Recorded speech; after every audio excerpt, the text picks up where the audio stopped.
What is going on, everybody? We're here. We're live for Sports Wars Sunday, and we got everybody here. Fear the Beardo. What's up, man? How you doing? Nothing much. I'm tired. I was up till nearly 3 a.m. on Flashcast last night, just regurgitating Superman nonsense. But glad to be here to talk sports with you guys. There you go. Thanks for making it. We got Will from Game On. What's up, man? What up, guys? Funny thing happened to me yesterday. Well, I realized today, my wife and I both did. Yesterday was our anniversary, and we both forgot. Which number? 6. So nothing. Wow, nothing that's pretty crazy. early to be forgetting. I'm gonna be real. Well, okay. To be honest, what we have is there's just been a lot of stuff going on. I blame my tooth. You know, that was a big traumatic life experience. So, but normally I'm the one that remembers those things. But this week we're leaving to Vegas. It's the first time that we're going to be away from all our kids together. Like one of us has been gone, but not both of us. And so, and then right when we get back, it's my son's 5-year-old birthday. So we've got a lot on our plate right now. So, and we just kind of laughed this morning. I was like, oh, well, whoops, my bad. Somehow I didn't get in trouble for that yet. We'll see. Yeah. My wife isn't good with dates. Our anniversary on the 26th. I used to think it was on the 28th, but this is 26th. Now it's like ingrained in my head now, but hey, it happens. Yeah, I contemplated not saying anything to see if she figured it out, but I figured if she figured it out first, I'd be even in more trouble. So Sometimes it can be like there's a birthday that's like really close to it and stuff like that, and you get it mixed up. But whatever. If nobody really gets hurt feelings over it, who fucking cares? We're gonna celebrate like Derek Lewis in Vegas. So you do any gambling? Or just partying? Maybe a little bit. No, I'm actually there for work, so I'm gonna go hang out with old nerds, pharmacy nerds. But everyone's like, "Happy vacation" or "Have a good vacation." I'm like, "Is it really?" I guess it's work, but I always end up way more tired when I come back from Vegas than I was when I went there, so it never feels like a vacation. Exactly. It never feels like a vacation to me. But yeah, Derek Lewis did have a big win last night, as you brought up. Always entertaining from Derek Lewis, one way or the other, in the post-fight, in the interviews, with his celebrations, whatever it might be. But yeah, he had a big win last night. Did you watch the fight? No, I missed it. We were busy with the kiddos, and by the time I got around to it, it had just ended. Yeah. We'll see who he's fighting. I basically watched the whole fight. It was only like 35 seconds long. Yeah, it was in the first round. Yeah.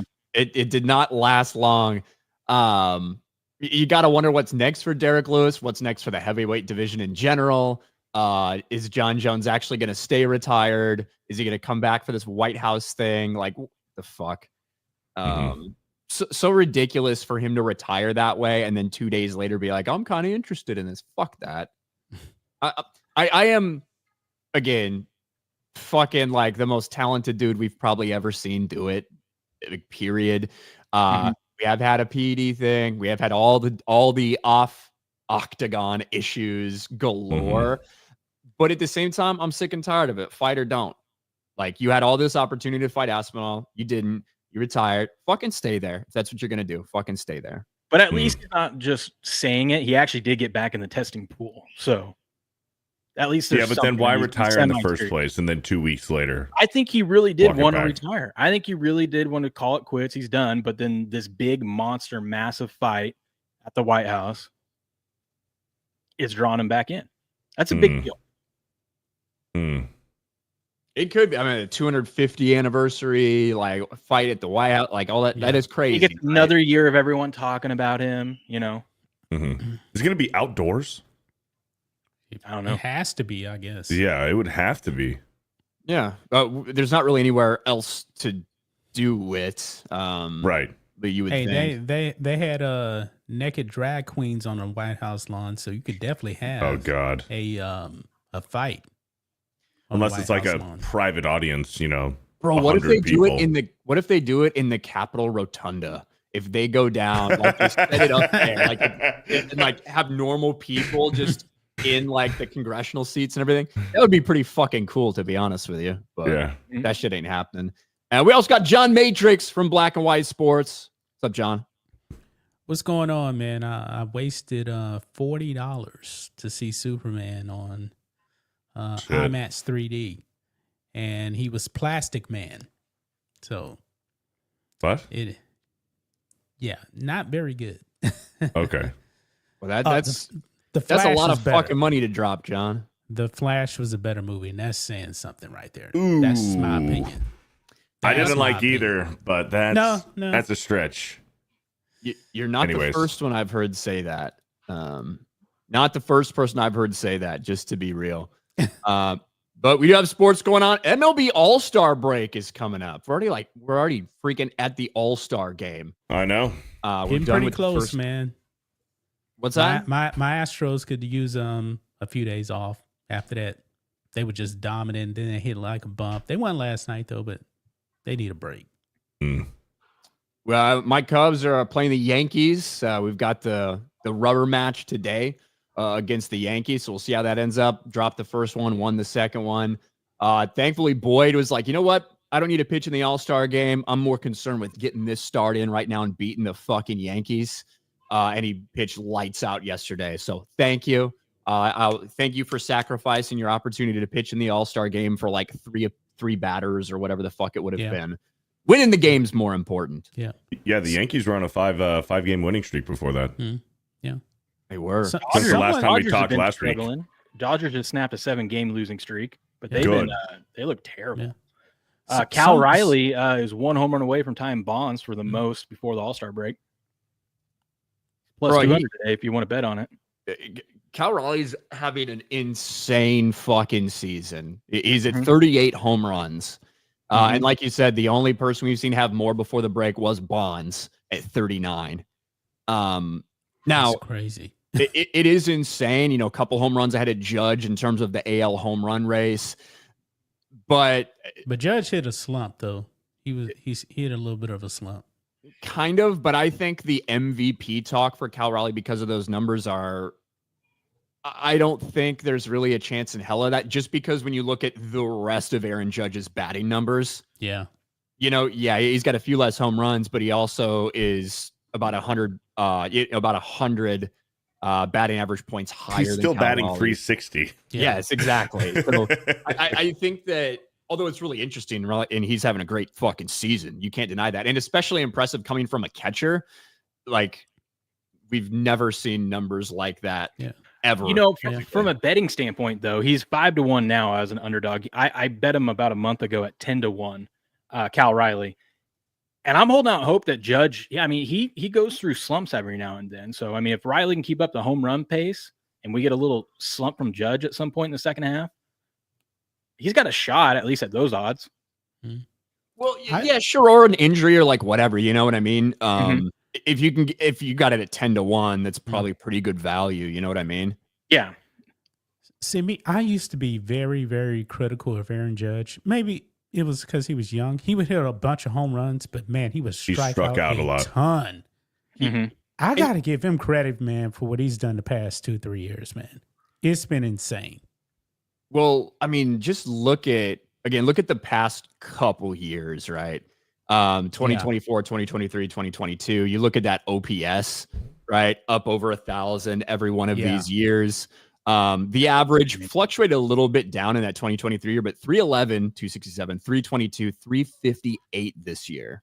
Yeah. You know, all on base percentage is over 40%.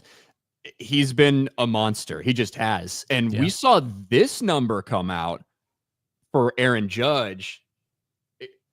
Games to reach 350 home runs. And this is the entirety of Major League Baseball history. Aaron Judge, 1,088.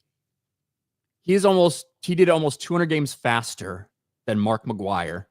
There's Juan Gonzalez. Man, I remember the Juan Gonzalez days. A-Rod at 1,300. A-Rod. Harmon Killebrew, Albert Pujols, Babe Ruth, Giancarlo Stanton. That's crazy. That's crazy. It's an insane fucking start of this guy's career. And if I'm not mistaken, didn't Mark McGuire's on his second year, he had an insane number of home runs With the A's, yeah. Yeah. I mean, obviously not over 60 or anything, but yeah. That's crazy. A-Rod was always hitting home runs consistently. And Also got to keep in mind Judge is phenomenal. He's been phenomenal for the past 3 or 4 years. Yeah. He's 33 years old. Yeah, I didn't realize he got a late start. Yeah, he wasn't one of those guys who was, oh man, drafted at 19 and 1 year in the minors and he's up at 20. Like, he wasn't that type of a guy. Right. Yeah. Now he's a big guy though, man. He is tall and huge. So he definitely has the power. But you're used to seeing fucking Jose Altuve's midget ass. Of course, everybody looks big compared to him. But yeah, Aaron Judge is a fucking monster. Well, me and Altuve are the same height. Altuve's what, 5'6", and Altuve still has 17 home runs, which is really good, for a guy's size. Isn't Jose Altuve like?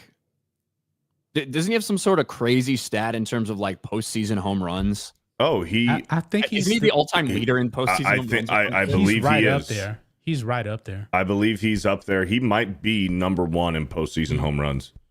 Yeah. It's insane. See, Altuve, when he first came in, he would hit for average, but he didn't really have the power. He developed the power in his average because he was hitting like 338, 340, and now he's really been around like 300, 302. He's hitting like 280 this season, though. I mean, he's older, but he improved on the trash power. cans. Well, he uses like a 38-inch bat. Motherfucker, that bat's almost as tall as Altuve is. He's 5'6", man. He's not that tall. But we do have all the All-Star game rosters and stuff like that. Of course, there's always going to be controversy when there's fan voting and stuff like that. There's always going to be snubs, blah, blah, blah. Look, I'm happy that PCA and Kyle Tucker are starters for the Cubs. I think that Bush deserved maybe a little more consideration for a roster spot with the season he's having.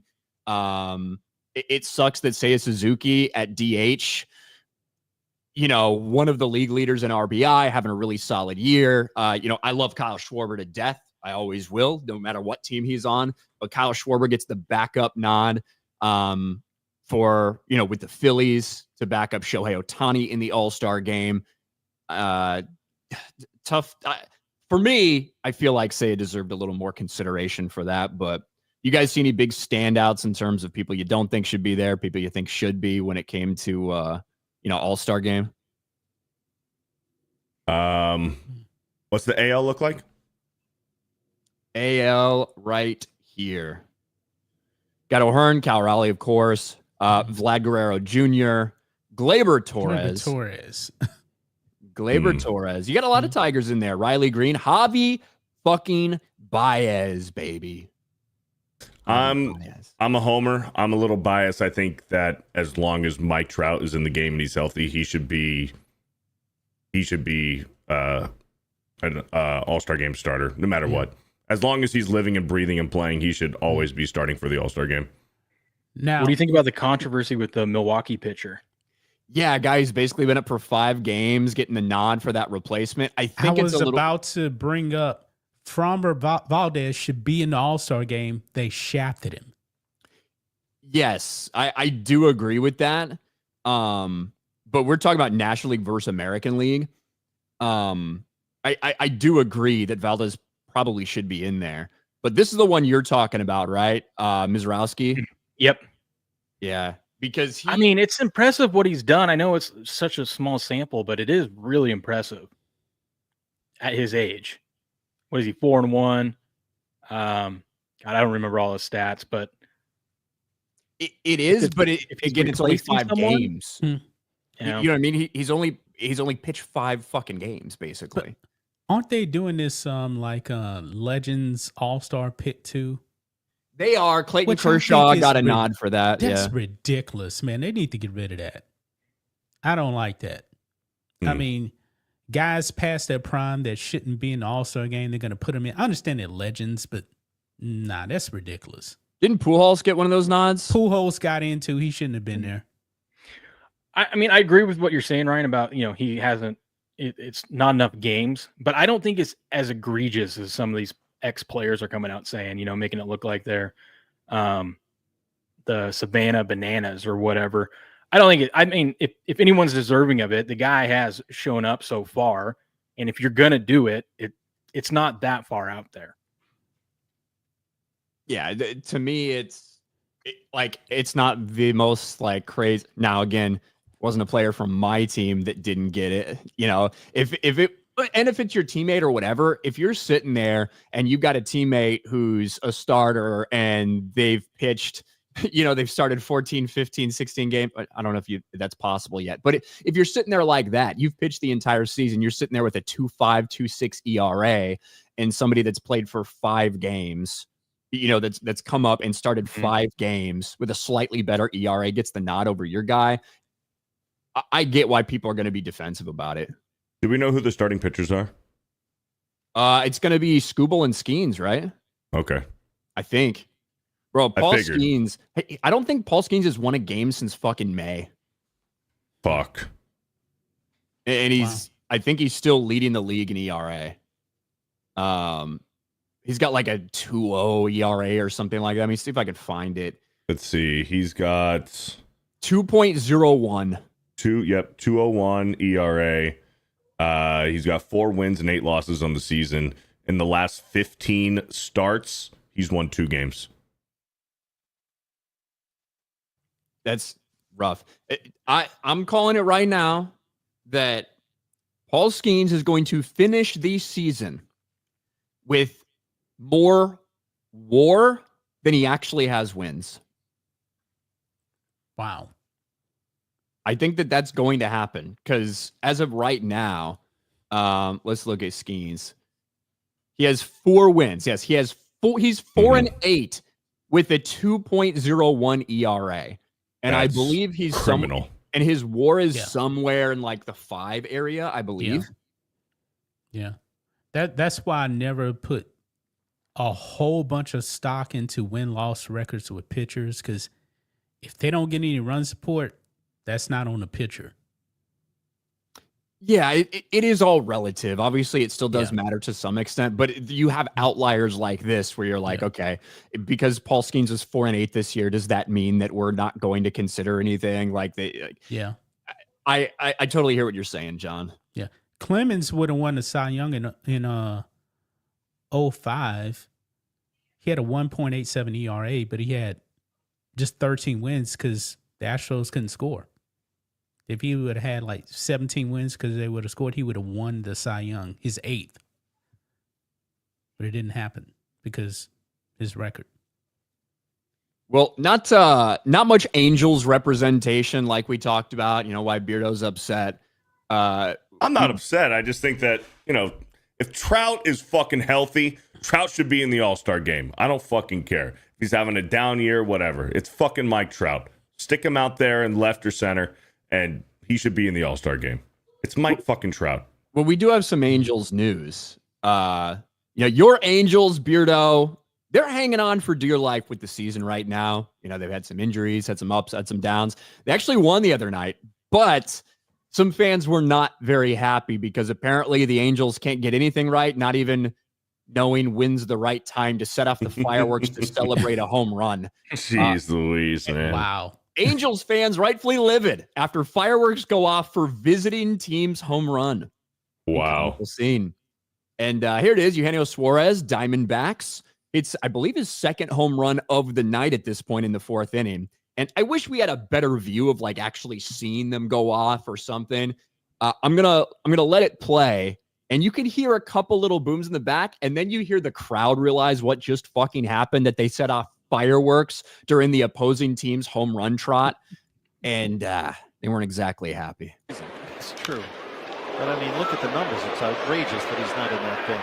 And this one's gone. Gino goes the other way. So there it goes, home run. And I believe it's right when he's rounding. Here it is. Let's see. You got to listen hard to hear in the background a couple booms as the announcer's talking. Deep the other way out to right field for his 31st. Oh, I heard it. He was scuffling. You could hear those couple booms.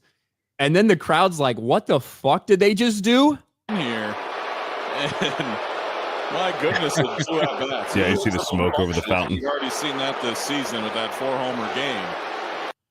And just so everybody knows, man, hearing it on TV is a lot different than hearing it in person. Oh, yeah. That was definitely loud in the stadium. Well, Ryan, pull the video back up. and rewind it to when he hit the home run when it goes into right field. Okay. When it shows pause it on the right field wall. But I mean, look at the numbers. It's outrageous that he's not right here. I just want to gripe for a second. Artie Moreno is one of the worst owners in fucking baseball. I've been saying this for forever. He doesn't care about the damn team. All he cares about is making money and advertisements. That's why they did the whole Los Angeles Angels of Anaheim to try to bring in more seats, to try to bring in the LA crowd. Look at this. You see the right field wall? You see that yellow line right in the middle? That's the home run line. It never used to be that way. You had to hit it over the fucking wall into the stands for it to be a real home run like it should be in any fucking ballpark in Major League Baseball. What does Artie Moreno do? He sticks a fucking electronic LED fucking sign in right field, and they change the home run wall to halfway down so the ball could literally bounce off of the fucking wall and be a gosh damn home run. It's the stupidest fucking thing that maybe has ever happened in Angels history. Make it make sense. It's so fucking retarded. Anyways. Is it dumber than setting off fireworks to celebrate an opposing team's home run? It's almost just as dumb. And here's another thing. As far as the fireworks go, shout out to the Angels fans, because a lot of people that go to Angels games are casuals because it's something to do in Orange County. Hey, we don't got anything to do tonight. Let's go to the Angels game. I don't really give a fuck about the Angels, but let's go. There's a lot of casual normie fans who wind up going to Angel games because it's something to do. So shout out to them for realizing what the fuck happened, that they made a mistake, set off fireworks for the opposing team, and actually booed the person who did it. Shout out to the Angels fans for doing that. Now I really wish it would have hit that ad and counted as a home run and the fireworks went off to just get you really going. Yeah, that would have been great if it had hit the the ad wall that you're talking about, the LED ad wall. That would have been fantastic. But I'm glad you're passionate about it. This is why I wanted to talk about it, Beardo, because we had some Angels news. Yeah. But I mean, is there another? Yeah. Well, he's a casual. He bought that jersey about 20 minutes beforehand when he got to the fucking ballpark. Bro, this dude's a Padres fan. This guy's a Baylor Bears fan. What the fuck is going on? You see what I'm saying? There is I've been to probably 100 Angels games in my life. There is a lot of fucking normies and also a lot of opposing teams fans that go, especially in the AL West, if they're playing the Mariners or the Rangers, or dude, if it's Yankees, the crowd is probably 50-50. If they're playing the Yankees. But is there another ballpark where there is a ridiculous home run line in the middle of a fucking wall like that in the outfield? I do think there's a handful of them. There's a couple of them. But you're right. Most places aren't necessarily going to be like that. But yeah. Yeah, that's pretty ridiculous. Somebody says they think they lowered it to help out Shohei when they brought Shohei over there. I wouldn't be surprised. Left-handed hitter, I would not be surprised. Now, I will say this, man. I've been to Astros games. I've seen when they played the Red Sox, there was quite a few Red Sox jerseys in the stadium. But Houston is pretty different because Houston has people that live here from everywhere. So I kind of understand that. I work with a guy from Massachusetts. He's been in Houston forever. He has a strong Massachusetts accent too. So there's look, Yankees, Red Sox, Cubs travel very well. Dodgers to some extent as well. Like there are a handful of teams like that regardless of where they play, you are going to have some of those people in your opposing seats. Yeah. There are also ballparks that where that will be the case. Miami Marlins, Tampa Bay Rays. The Tampa Bay Rays, yeah. For a long, long time, San Diego Padres. San Diego was like that, especially NL West games. Fucking when they played the Dodgers, it was a sea of blue in San Diego. The Giants, sea of orange. Like that's just how it was. That has changed slightly because they've been better as of late and taking themselves a little more seriously. But you're always going to have that, which for me is like unfathomable. I grew up spoiled, right? Because I grew up like My dad was a Cubs fan. My family are Cubs fans. I became a Cubs fan. So like that's what I was used to. And the idea that, yeah, our team fucking sucks. We're still going to sell out Wrigley, basically. That's like a foreign concept for a lot of baseball franchises. So, yeah. And we really got Beardo going with that. I just can't stand what Artie Moreno has done to the fucking Angels, man.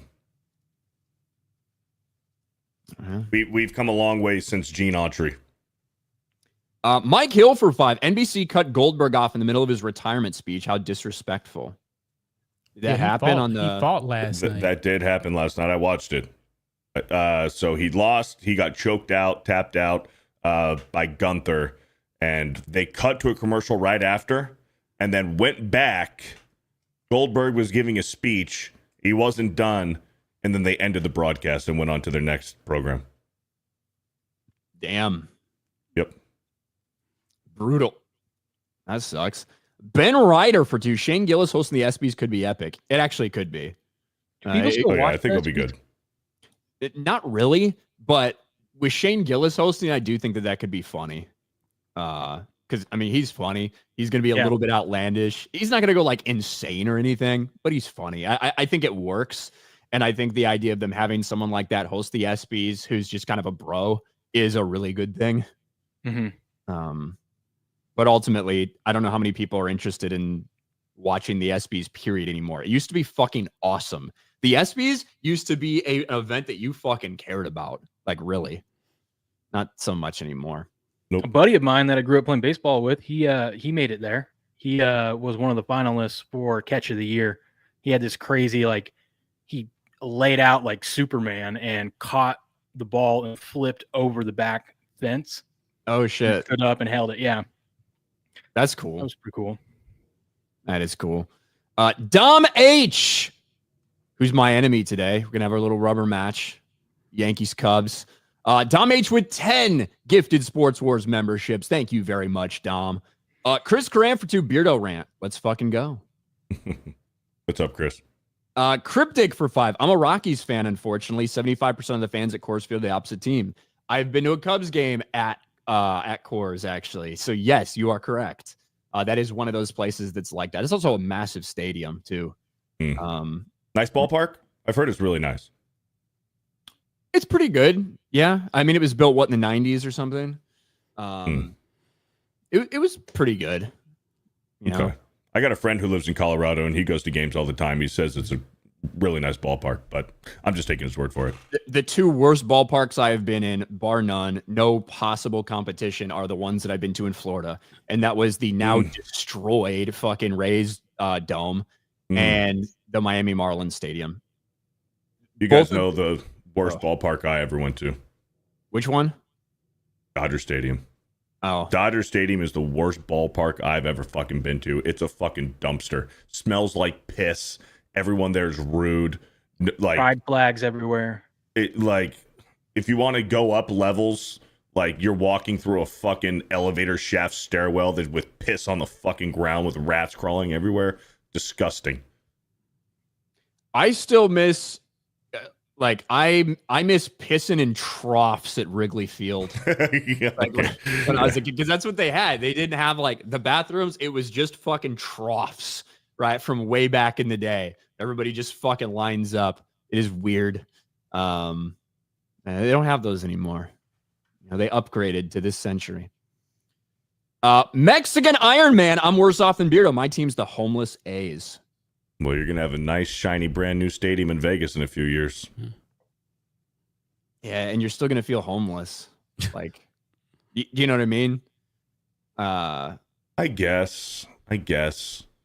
No identity, I guess, with a true fan base. A lot of tourists. Yeah, it feels weird that the Raiders are in Vegas still. Right. Yeah. I'm constantly catching myself calling them the Oakland Raiders still. Mm-hmm. Storm Shadow for 2. Who's a better owner, Jerry Jones or Artie Moreno? Fuck. Jerry. Yeah, at least Jerry Jones has rings to show for it. Artie Moreno has nothing. Dubs. Yeah. And they're a long time ago. They still get talked about a lot. But yeah, I would say probably Jerry Jones. Night Saber with 5 gifted Sports Wars memberships. What's up, Night Saber? Thank you very much, Night Saber. We got to talk about LeBum. We got to talk about LeBron. This is the way it is when you are part of a team that has LeBron James on it during the offseason. There will be drama. There will be rumors about him. Well, I don't know. Maybe he's dissatisfied. Maybe he's thinking about leaving. Maybe he wants a trade. Maybe this. That has now started. The process has officially started. The LeBron James offseason.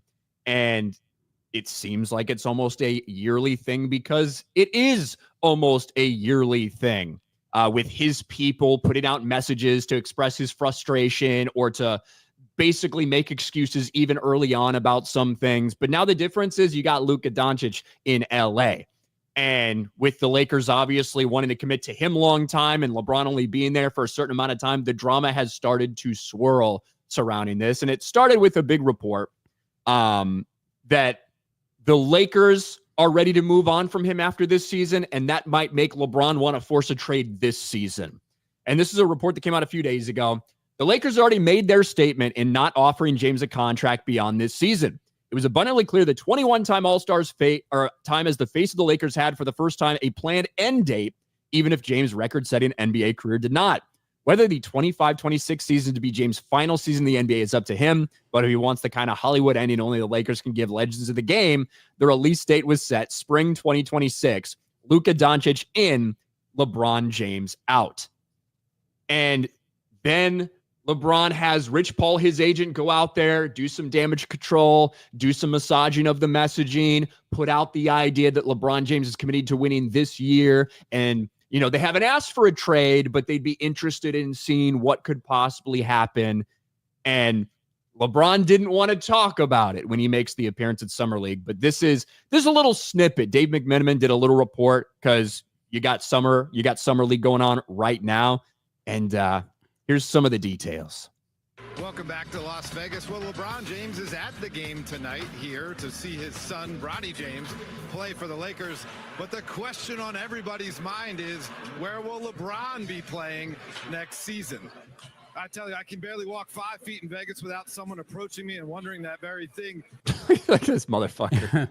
It's pretty funny, actually. He just wants to be playing Fortnite right now. He don't want to be there. He had a chance to win the game. Of course, he missed it, but against Cooper Flag. Bronny has played some pretty good defense in Summer League so far. Mm-hmm. And I think that he should be playing in Summer League. I think it's good for him to play in Summer League. I think it's the right thing for him to do to play in the Summer League games. He's played some really solid defense. So you got to give Bronny James some credit there. But this is LeBron James, man. This is what he does. He starts things, he leaks things, his agent goes out there and does spin for him without him being the face of saying these things. And now we have a massive kind of controversy before the Lakers season about whether they're going to commit to LeBron James or whether they're going to trade him or what's going to happen. What caused the speculation was a statement by LeBron's agent, Clutch Sports CEO Rich Paul, given to ESPN's Shams Charania when James opted into the final year of his contract with the Lakers for $53 million last month, when Paul said LeBron intends to play on a championship contender for whatever time is left in his career and will be closely monitoring Lakers president of basketball operations, general manager Rob Pelinka's moves to improve the team at a training camp for his record-setting 23rd season in the fall. Now, I've checked in with both the Lakers and LeBron's camp on this one. For the Lakers, it's business as usual. They have motivation to compete at the highest level and maximize not just LeBron's timeline, but they want to compete now with Luka Doncic. Some have posited that the true cause of this situation was the Lakers not offering LeBron a contract beyond next season, but Rich Paul told me that they never asked for one. Paul also made it clear to me that LeBron has not asked for a trade, and Paul hasn't even discussed the possibility of wanting a trade in the future with the Lakers. Paul did tell me that 4 teams contacted him with interest in trading for LeBron, though. So now we wait. So now this cycle has started. 4 teams are interested in trading for LeBron James. The Lakers need to find a way to do this. This is constantly for like the past decade plus. Every single fucking year, this seems like this is what the conversation is surrounding LeBron in the off season. And he's there. 4 teams? They didn't reveal which 4 teams. I think based on a lot of speculation, if there are 4 teams, there's talks of potentially Golden State. There's talks of potentially even the Miami Heat. Those are a couple of the names that I've seen thrown around in it, but we did not get these are the 4 teams that are interested. Okay. There's also the Cavs out there. There was a report that the Cavs would only take him if LeBron agreed to a buyout with the Lakers, because that contract is pretty huge. Yeah. And bro, could you just imagine if somehow the Lakers get convinced to buy out this contract, move LeBron James, send him back to Cleveland, who's now dominating in the East, right? Yeah. Have all these pieces. LeBron goes back there. Now they have all these pieces. Goes home to win one for the land. You know what I mean? Now I'm pretty sure LeBron has a no trade clause, right? Yeah. Yeah, it would have to be to somebody that he wants to go to. Yeah. I don't think he would really catch heat for going to Cleveland, even though they won all those games. I don't think he would catch that much heat. I think he's going to catch heat no matter where he goes. He'll catch heat from me no matter where he goes, but from the general public, I do agree with John. Right, there would be way more heat if he goes to Steph Curry and teams up with the Warriors than there would be if he went to the Cavs. I don't think the Warriors really aren't that good either. No. No, I don't think it's going to work out with the Cavs. They've been making statements. Donovan Mitchell's been saying, "Hey, yeah, we do things differently here than when LeBron was here." And they've got such a good core group of guys together. Now, obviously, if there's a buyout and he can go there for basically nothing, that's one thing. But still, even if he does, I don't think they want him there. I don't think the players really want that circus, the attention all on LeBron. I think this Cavs team, they just needed to stay healthy this postseason. I think if they run it back and stay healthy, I think they're going to be just fine and don't really need him. I think it's more likely he does end up with Golden State or a team like that than going back home to Cleveland. I really don't think they want him. Especially for Cleveland, because if you look at the state of the East with some significant injuries, and we saw what happened to Tyrese Halliburton, right? Jason Tatum, some of those guys that you would think would have been contenders again in the East, maybe not the same this year. It's an off year for some of these guys now. The East seems to be more open next year than the West. Hell, the Magic are the second favorite to win the East. The Magic. Well, and didn't the Bucks let go of Lillard after he got injured? Mm-hmm. Yep. If LeBron's smart, he does want to leave LA, he wants another ring, he's got to go to an Eastern Conference team. Yeah. There is talk of reuniting with the Heat as well. Yeah. So we don't know what's going to happen to Giannis. Is Giannis going to be there with the Bucks? Yeah, Giannis is there. But will he remain there? Will he remain there? That's the thing. I think that if you were betting, you should say yes, he will be there. However, I do think he's frustrated. And he's had some statements saying that. What about Joker? I think he's going to give him one more year. Is that a Sentinel thing, Ryan, or is that legit? Jokic? No, Joker. Yeah, I don't. He never said he wanted to. The ownership said that they wouldn't want to be forced into a position where they'd have to move him. Yeah, so it was a weird thing for them to say. I don't believe Jokic said anything, but I could have missed it. Could be wrong, but no, it was one of the owners came out and just threw it in there out of nowhere, and everyone's like, "Why would you say something like that? You weren't even asked that." He threw it in there like there's a possibility that they would trade Jokic if the right situation presented itself, which is just wild.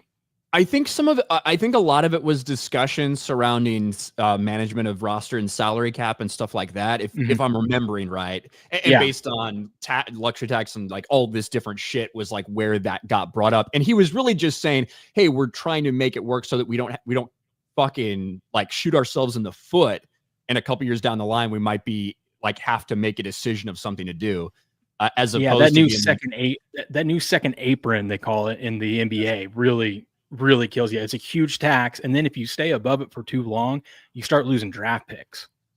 So they really encourage not having any of these super teams anymore. You can't really have more than two max players, unless you do it homegrown like the Thunder are doing, and they're extending all their guys now. So then by the time when those guys get to the end of the second contract coming up, it's actually not going to be that much hit against the cap because the salary cap just keeps going up 10% every year.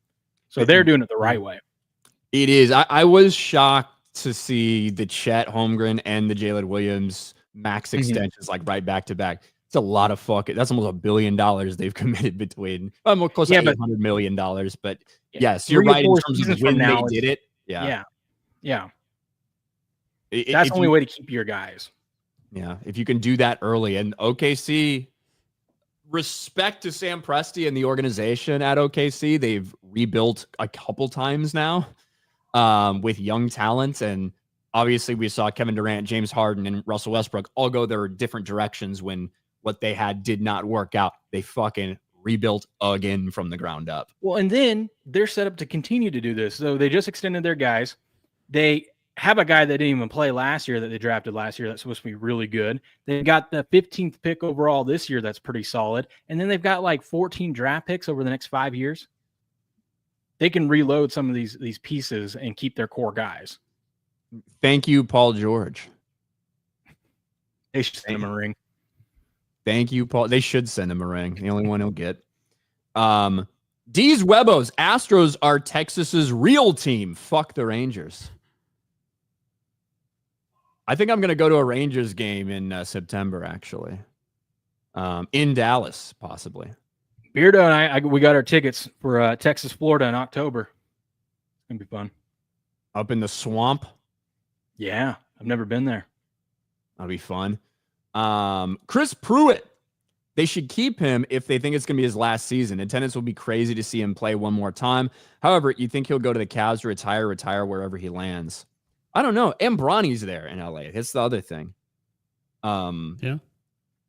To me, what it feels like to me is that LeBron's actually not going anywhere. He's just trying to send the message that, hey, I'm still the guy. You got to make sure everything's okay with me. I can disrupt things. I can put these things out. I can cause this shit. That's what he always does, man.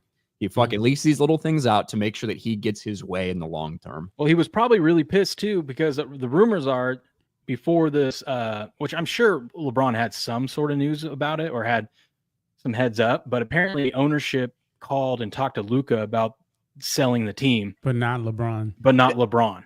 That was included in that initial Windhorst report. I believe that that's been corrected. Okay. That they did talk to him. I don't know if it was extensively as Luka, but they did give him a heads up. I believe it was corrected from that original report. But it makes sense that you talk to Luka about it because he's your future, you know? Yeah. 100%. That's not how LeBron sees it, though. Gung Ho Mac. Can we put LeBron in Lex Luthor's pocket dimension? I'd be all about that. He can be one of the troll bots. Connor Akers, have you guys ever watched a water polo match? Yes. That's gay. I never seen it. I never in person, but in Olympics and stuff like that. Yeah, I've watched water polo matches. They're fucking intense, bro. Like they're nasty. They don't clip their toenails. Yeah, they sharpen their toenails and shit so they can rape people. Like the fighting that goes on underneath the water that you don't see is nuts. Yeah. Like I've played like a handful of little small water polo stuff before, and it's tough. You got to be an incredibly strong swimmer. You got to be able to, like, obviously treading water, be able to thrust yourself out of the water to take shots and stuff. It's tough, man. It's not for everybody, but it's not all that exciting, just to be honest. Like I would never want to sit there and watch a water polo game, like in person at all. It's interesting in the Olympics and stuff because you have the normal view and then you can see below and see what's the fighting that's going on and see the shit that's happening. But just from above, I don't know. Not that fun. Beardo, what are your thoughts on ring girls? I'm a fan. You're a fan of ring girls, huh? I am, yeah. Remember, she's in the thumbnail. Sydney Thomas from last year's Mike Tyson and Jake Paul fight. She went super mega viral, and now I follow her on all social media because she's fucking hot. But yes, I'm a big fan. Yeah. Yeah, and look, ring girls they're a staple of these combat sports and going out there letting everybody know what round it is because obviously that's what they're there for. That's the purpose, not because of how they look. Certainly, no, we all know that you want these hot women out there in between rounds. That's the purpose of ring girls. Right. Yep. Well, Jake Paul was asked recently about ring girls and if they should look for more gender equality, especially when there's females fighting, if you should still have female ring girls. Have you ever considered, I don't know, male ring boys? And we have to watch this back and forth because this is the dumbest shit ever. And it's pretty funny how Jake Paul actually responds. You see that headline, send them to Kamala. Here's the conversation, and we'll listen to the entire stupid question. Okay, I have one last question, and it has to do with the projection of women in boxing, and like you guys have invested in women's boxing, and I've talked to a couple of people around during this week, and the issue or the theme about the ring girls in an all-female fighting card, and the ring boys? sexualization of women. Do you want ring boys? Well, a couple of people have said that why don't have boys or none of any of them at all. I just wanna bring to the attention the conversation of it. So he's kind of murmuring, but he's like, "Bro, shut up, bro. Yes. Just stop talking." Dumb question. Good. Good on Jake Paul. Yeah. That's a rare dub for Jake Paul. And he didn't stop there. Next Thank question, you. please. Just another question. Kevin Garcia, the Puerto Rican KKG. If anybody wants to submit an application to be a ring boy to MVP, send it to that young man. Send it to fucking Kamala Harris. Send it to fucking Kamala Harris. Like, what are we talking about? What a stupid, retarded clown fucking question. No. Nobody wants ring boys. Shouldn't you be happy enough that there's a couple like female combat sports going on that people sometimes care a little bit about? Like, people want ring girls, bottom line. The sad thing is, Ryan, now that it's in the conversation, you know that it's going to be down the pipeline and it's going to fucking happen because they just can't help themselves. These freaks, once it's out there, and they get a response to it, and if the response from their right-wingers, whatever, people who they, consider conservatives, if they hate it, they're going to push for it hard. Let's be real, man. Even the people that watch women box, the vast majority are men. No man wants to see another man in a Speedo in a boxing ring being a ring boy. That's gay as hell, man. Nobody wants to see that. Yeah, you know what else is gay, John? Dude cheerleaders, but we have those now I was about to bring that up, though, man. When it comes to the NFL, Dallas Cowboys cheerleaders, no man. Good. Nobody wants to see the Dallas Cowboy male cheerleaders. Nobody wants to see that. Wait, who has male cheerleaders? A handful of teams. Almost all of them. Male cheerleaders. Probably especially in college. Are you talking about the transgenders? No, just regular. Well, okay. There's a difference. Like they have dudes who like lift up the chicks who aren't feminine, who they're not feminine, they're not gay, but then you have like the really flamboyant ones. I went to a game with Chris Curran to a Bucks game this past fall, and they had some really fucking gay flamboyant cheerleaders on that squad. Yes, so like there is a difference between cheer teams in college and stuff. They're actually doing lifts, they're doing stunts, they're doing things like that, and men being involved. That's something that's been out there for forever. That is different. What we're like for NFL, when these people aren't doing traditional, they're there to look fucking pretty and shake their pom-poms. They're not actually doing cheer stunts and things. Mm-hmm.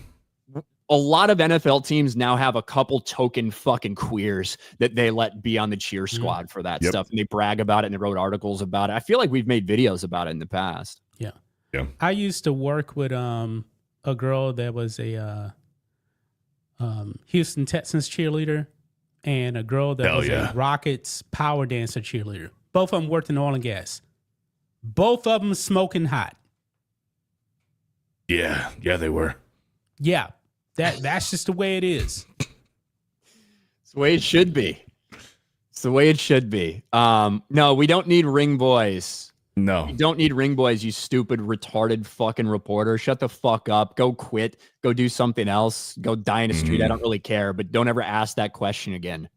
Wild they would ask Jake Paul that too. Skinny, petite chicks with massive tits. Yep. Okay, that's all we want. Yeah, both of them had rats too, if I'm not Good. mistaken. They were both blonde. Yes.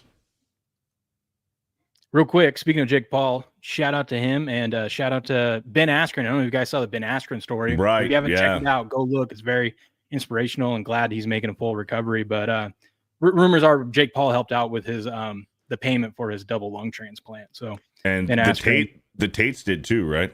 yeah, and Dana said that the UFC did as well. Dana White, yeah, UFC helped out. There was a rumor it's like there was, again, I don't think we have any confirmed reports of how much anyone was like spent on it, but yeah, reportedly I saw something like $500,000 from Jake Paul potentially. Yeah.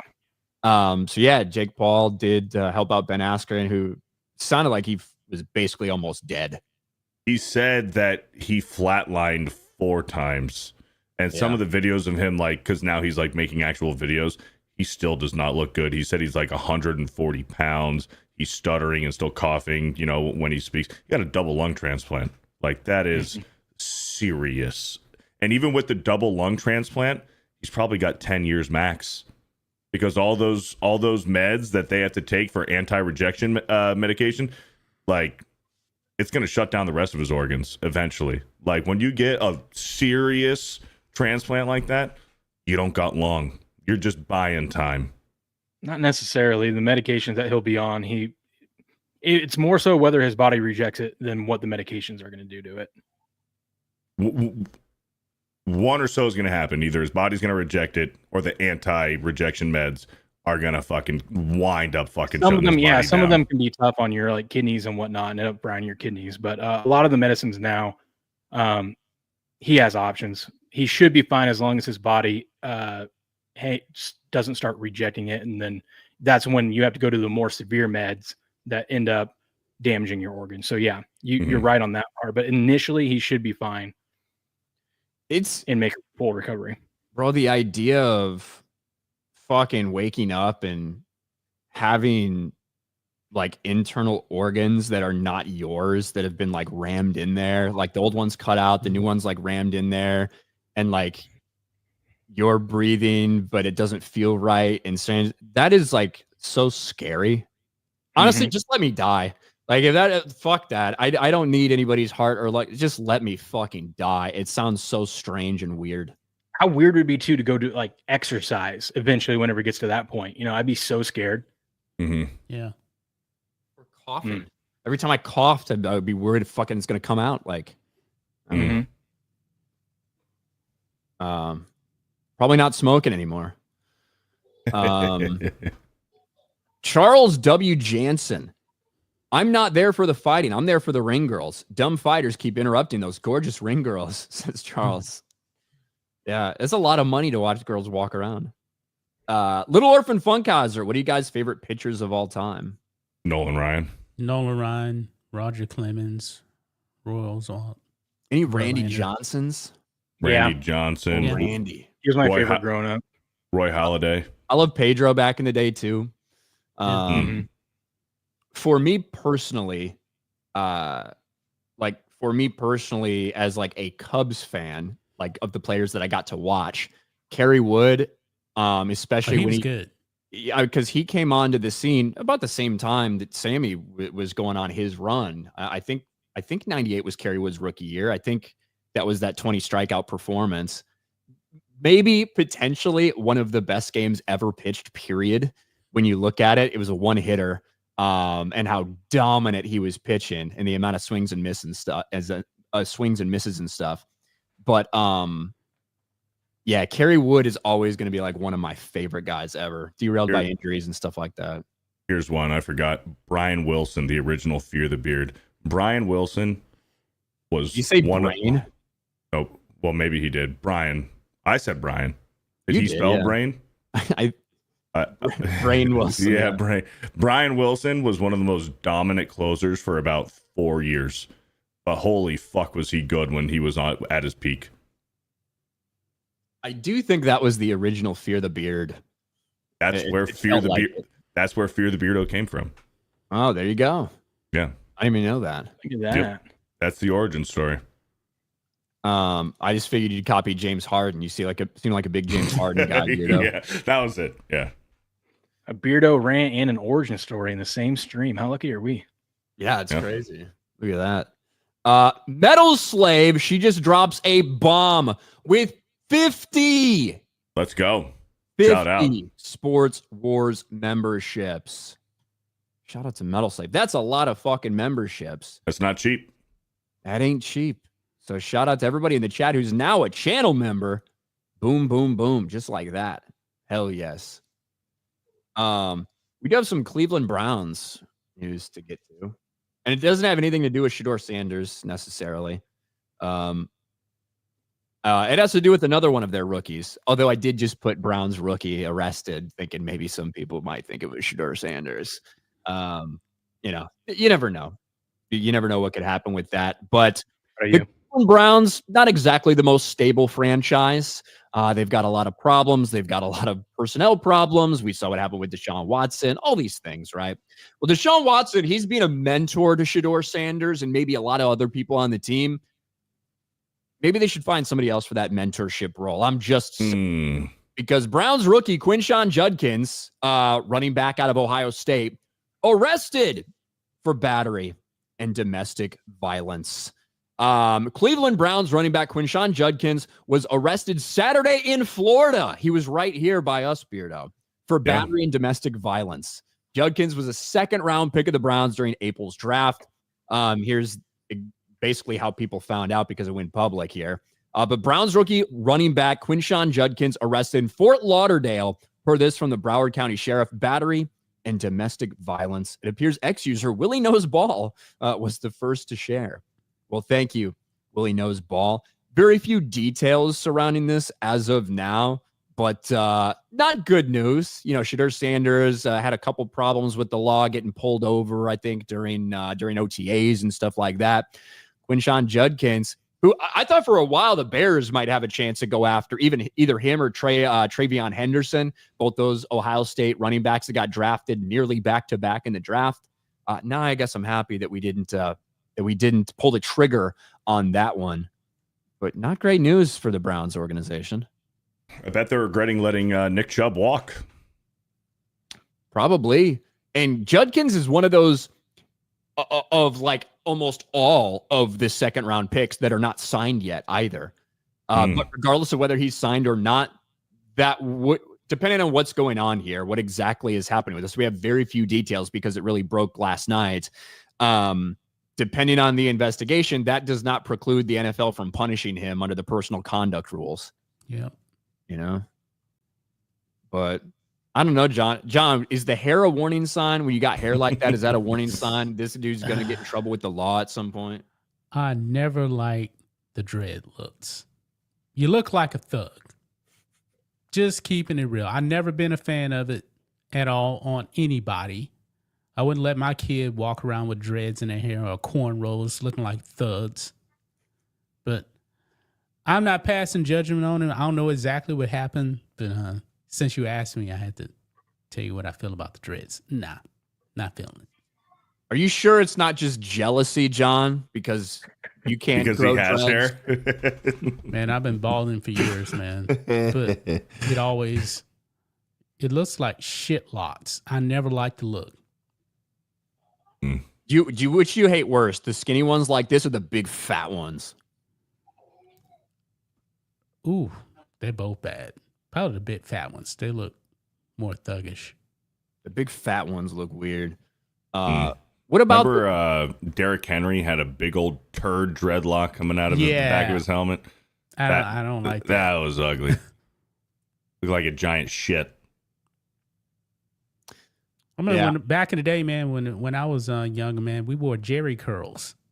Now these guys have these dreads and everything. At least we were trying to look like Michael Jackson, who was the most popular entertainer back then. You had Jerry? Do you have any pictures of young John Matrix with Jerry curls? I know I had took some, but man, you're going back 40 years, man. 30, long ass time, 40 bro. years. That's a long time, man. I was referring to like the weird half bleached hair thing, or like the half dyed hair thing that he's got going that on. used to be a thing though, man, because we graduated from Jerry curls to wanting to be like Kid and Play. Kid had the bit high top fade in the 90s, and people did that, and they had like the little blonde dye on their flat top. So that was a thing. I had like frosted tips growing up, like, you know, in the early 2000s, everybody had like the gelled spiky hair. And I did some of the frosted tips when I was in like second grade. I never did any of the fucking frosted tips or bleaching. I never did any of that shit. But of course, I put a fuck ton of gel in my hair. Of course, I can only dream of hair now. But not dreads. Nah. Noah Thatch, joining late. Have you mentioned Cal Raleigh's 38 bombs? Of course you haven't. Nolan Ryan is all world. Missed it. We actually fucking have. We talked about that earlier. We talked about the pace. We talked about the only person to have more than that before the All-Star break is Barry Bonds at 39. Then we talked a little bit about Aaron Judge and his entire career arc that he's on and how he's achieved these home run numbers in 1,088 games. We talked a little about All-Star game starters. So yeah, we did. You're on time next time, Noah. But baseball heavy. We did talk about baseball today. Yeah. Do we anticipate any big time trades before the trade deadline? I don't know if we're talking about major trades. I think we're going to see a lot of trades. I think the Cubs are going to make a move for a help at starting pitcher at some point. You're going to see a lot. Are you going to see any earth shattering ones? I don't believe so. Are the Astros going to trade for Verlander again? I don't think so. Like the third time? Respect him, but we really don't need him. Like I think that the Red Sox Giants trade from early, like that was shocking from a couple weeks ago that we saw.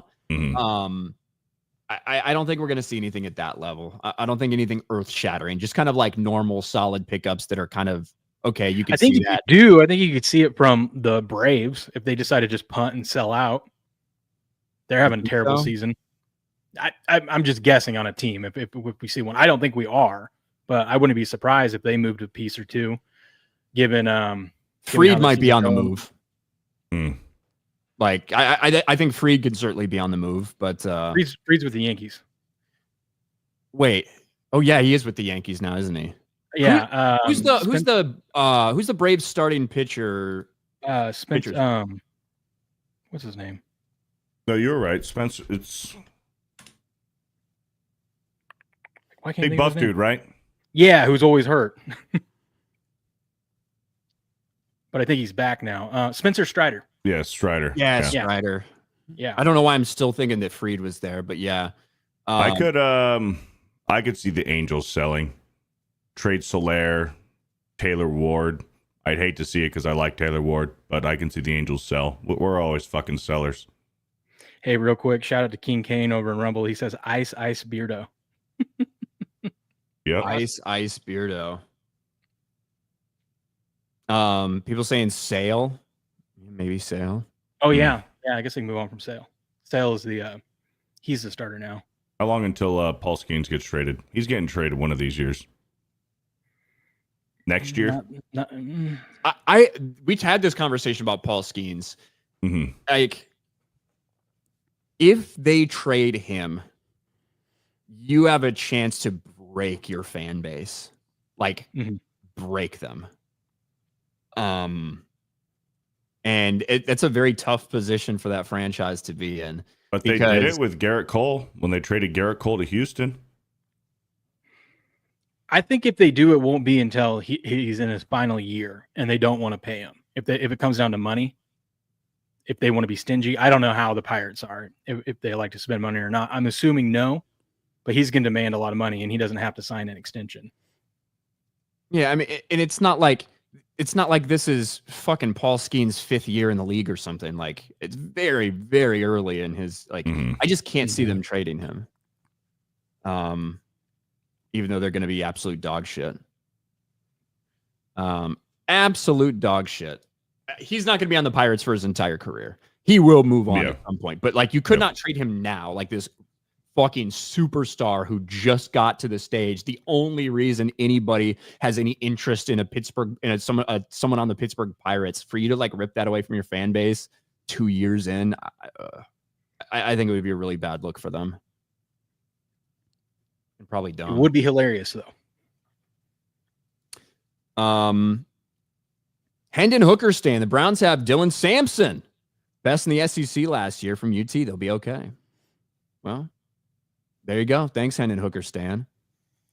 Super base, too. Greg Maddux, 355 wins, 4 Cy Youngs, 18 Gold Gloves. We're never going to see any numbers like I don't know if we're going to see another 300 game winner. I don't think so either. But Greg Maddux, absolute fucking beast. Could swing the bat as well a little bit for a pitcher. One of the great all-time Cubs for the time that he was with the Cubs, certainly. He was unhittable in the mid-90s. Yeah. Not a power guy, just a control guy. Just knew exactly what to do, what the batter was thinking, how to tempt them, how to set them up. And fast and efficient.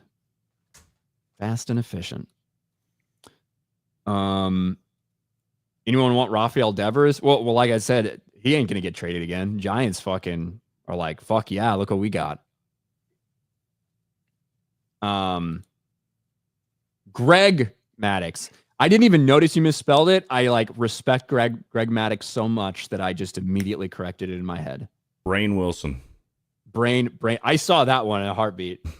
It's because there's like some stupid, dumb inside joke I had with like friends where one of the people in our chain of command when I was in the military, his first name was Brian, and the person I worked with fucking left the room real quick when they're in the middle of writing an email. And for just no reason, I was like, this would be funny. And I went over to the computer and he had signed, he had started the email, Brian, and I fucking erased it and I wrote Brain. And he fucking sent it. And then like 5 minutes later, this guy comes, what the fuck? You call me Brain? You that retarded? Like, look at this shit. And I was dying. It was just such a stupid thing. It really wasn't that funny. But sometimes, as John knows, when you're in the military and everything fucking sucks, sometimes like the dumbest things you make into the funniest things. And that was one of them. It was like this running joke for 2 years about Brain and Brian. So I caught that shit. I saw it. All right. I think that's all I got to talk about today. Quick Sports Wars stream, Sports Wars Sunday. We're going to ramp the videos back up on the channel. I've had a lot going on the past couple of weeks, so we'll get back to normal when it comes to that. But Beardo, what do you got going on, man? Nothing much, man. Just chilling. I'm going to be on another stream here in a little bit, talking more Superman, and then I'm going to be all Supermaned out. I'm done. There you go. Probably a good idea. Yeah. Probably a good idea. Will, what do you guys got going on at Game On? Going to be a short week this week. I'll have a stream tomorrow and Tuesday. Then I'll be in Vegas. I'll probably only do some like streams from my phone if I do anything. I'll be back Saturday for that. Good week for the All-Star break because there's really no sports going on. So good timing by me for taking some time off. But what I'm doing over on my channel right now, if you're a football junkie, NFL junkie, especially if you're gambling on it, you're going to want to come check it out. We've been doing it in the Rumble Premium Hour that I do. Is covering team by team. Warren Sharp has his 2025 preview out. He has over 500 pages of just every single stat you need about every team, but just teams in general as well. Like a lot of people think, hey, you want to see when the bye week is, right? And look at the schedule and who plays who at home and whatnot. But the real numbers you want to look at is the rest advantage and disadvantage each team has week by week, because the NFL schedules are not equitable and a lot of teams are getting screwed. I put up over on YouTube, as members only. In about a week or two, I'll release them to the public. I did release one just this morning as we're doing the stream. We covered the Bills this morning and it is very interesting. The Bills are set up to have, on paper, it looks like it could be a pretty bad season compared to what people are expecting. If you just look at stats, trends, and how difficult their rest disadvantage is. So interesting stuff. Come check it out. That's over on Rumble Premium. Like I said, it will be up on YouTube for members only. And then eventually a week or so after it's up there, I'll release it publicly. There you go. Hell yeah. Check that out.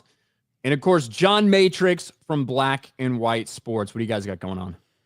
Oh, not much. I'm gonna be relaxed here. Gonna grill a steak Let's go. and relax. Yum. And go watch Donner's Superman. Superman 78. Superman Man of 1 Steel. and 2. And Man of Steel. Let's I go. watched Superman Returns the day after I watched the new Superman, and I was like, man, I like Brandon Routh as they have Superman. treated you too harshly. Yeah. Hey, Kevin Spacey, I know he's a pedophile, but he was a good Lex Luthor. He's a really Hey. good actor. He's a creep, but he's a really good actor. He could have been like the perfect Lex Luthor, Right. if he had like better stuff to work with. But yeah, Mhm. but I may have treated you too harshly. Superman Returns. Net Stealer Brian Wilson started Fear the Beard. Brett Keisel started Fear Dub Beard. Kiesel, Brett Kiesel. Brett Kiesel. So Fuck. I know now that you say that, but reading it, I could not remember that. Fear Dub Beard, both in 2010. Brett also started Sheer Dub Beard for charity after 2010 season and in a Super Bowl win. We come, we learn, we enjoy. Thanks, Net Stealer. Oh, yeah. Night Saber for 5. Thoughts on limiting the intentional walks, making the pitchers throw the 4 balls? I like totally- throwing the 4 balls. I like them throwing the 4 pitches. I'm actually at this point totally fine with just skip about and move along. Like There's strategy involved, though. I know, but the idea of, one every fucking 1,000 times somebody is actually able to get off a swing at a ball, or at an intentional ball, or maybe there's a mistake and there's a pass ball, like 1 out of 1,000 times, I'm fine with just moving it along. I thought I was going to hate it. I don't care anymore. The Greg for 5. Great show, fellas. UCLA better than USC at everything except football for now. Make UCLA great again. Thanks to Greg. The Greg's been on message for a long time. About UCLA. All right, guys, that'll do it for us. I just hit my hand on the table. Thanks for hanging with us, and we'll see you next week. Bye, everybody.